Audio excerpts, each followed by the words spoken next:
تمام كده؟ تمام. هو سؤال واحد ولا كام سؤال؟ ايه المفروض ان انا ارد يعني ولا ايه؟ مش فاهم. اخر كتاب قريته يعني اقول يعني الكتاب اللي قريته؟ خلصته ولا لسه هخلصه؟ لا مش فاكر. كان الاسبوع اللي فات. مش فاكر فعلا. اخر كتاب قريته من اسبوع، حوالي شهر. اخر كتاب كان من سنتين كده، كان كتاب لا انام. من 3-4 شهور تقريبا. لا فاكرها بس كانت ممله شويه. والله هو من سنة وشوية او سنتين. وحرقت الكتاب في شهرين تقريبا. في اتوبيس الجامعة كده كنت راجع. يعني دي اكتر مواقف اساسا بقرا فيها، بس مبقاش كتاب كامل مثلا. والله قريته وحرقته فعلا. حرقته. والله. كمان بتقولك لسه حياتك.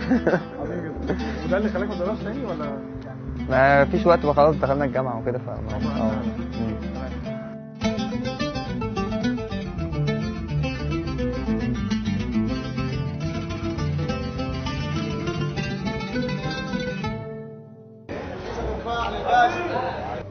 اقول ولا ايه؟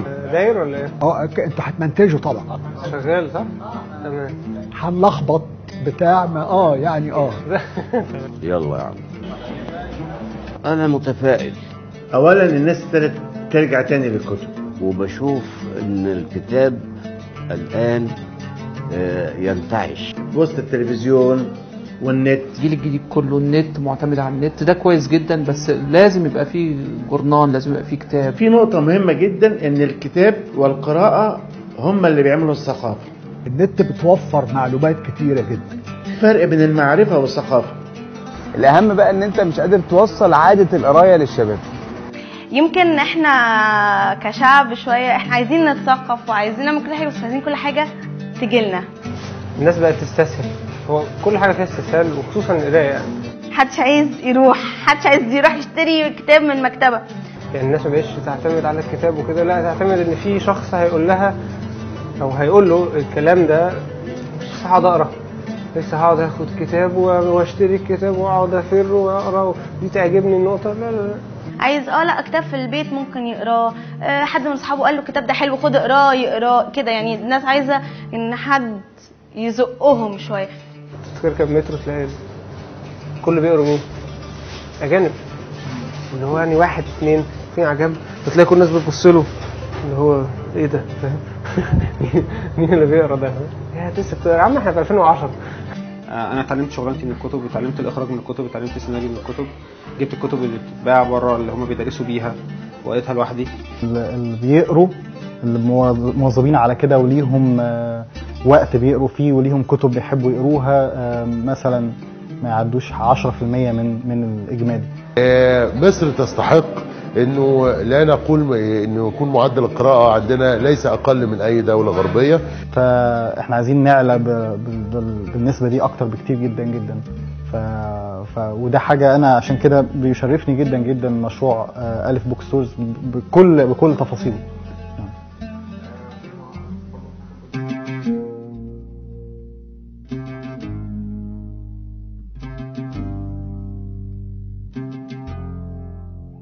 طب هي الفكره ابتدت من حوالي 4 سنين، ان يبقى في سلسله مكتبات. سلسله المكتبات دي تكون بتقدم خدمات ثقافيه. خليني اقول لك الف الحقيقه عامله نشاطات كتيره جدا، ورك شوب طبعا عظيمه جدا، ندوات وايفنتس كتيره قوي.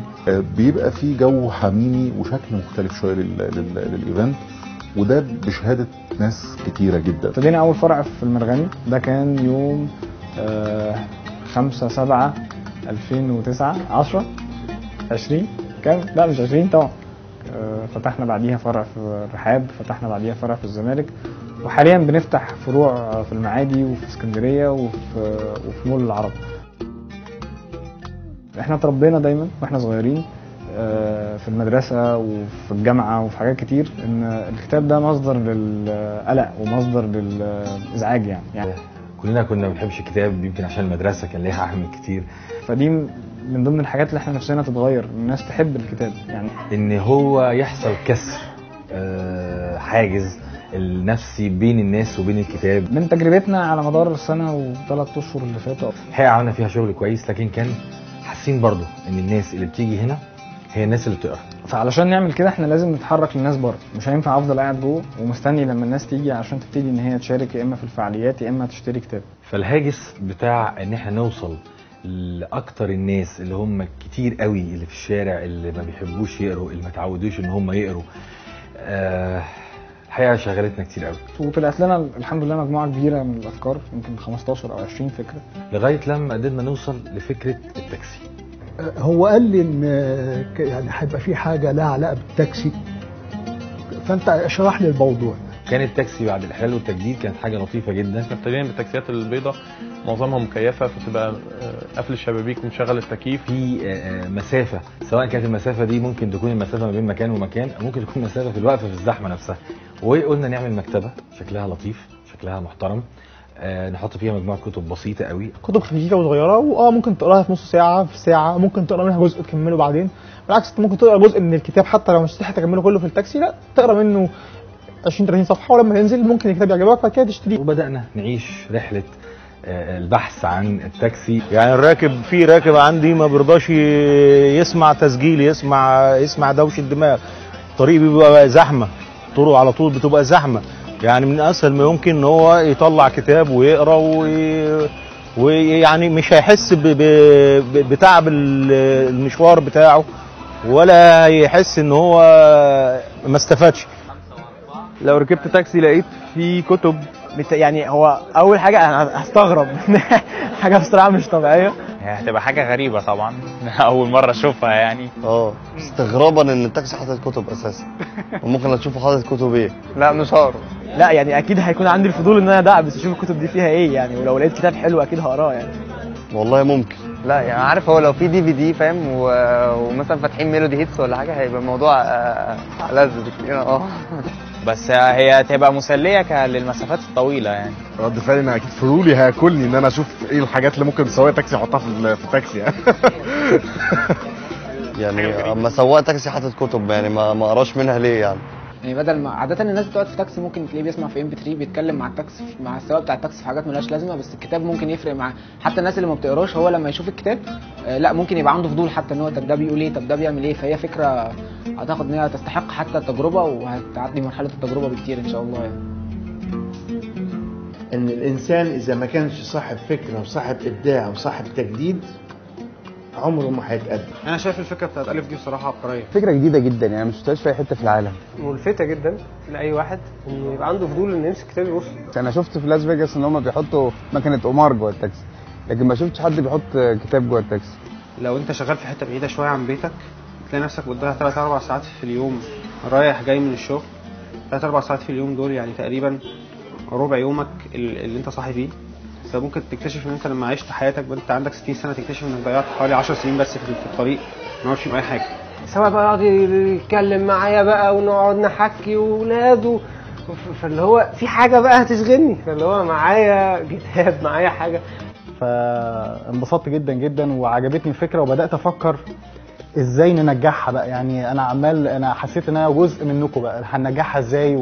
اتمنى انكم ما تبداوش بالكتب المعارضه او الكتب اللي بتحد على التظاهر، لان ممكن يتعرض التاكسي الكمين، فالعمليه هتبوظ كلها خالص. يعني ان ثقافه انك تقرا في وسائل المواصلات يبقى ده عادي. انا عادي بتاعي ان انا نازل فهركب تاكسي او هركب مترو فلازم يكون معايا كتاب.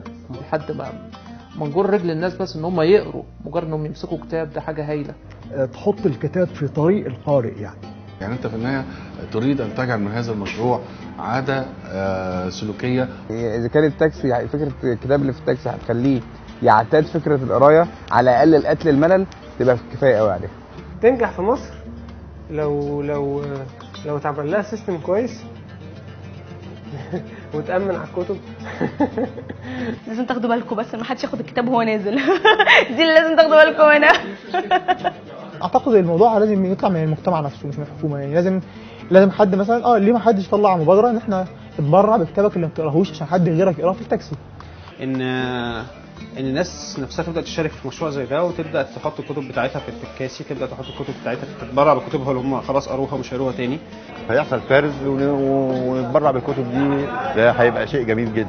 فان شاء الله لا ان شاء الله تمام.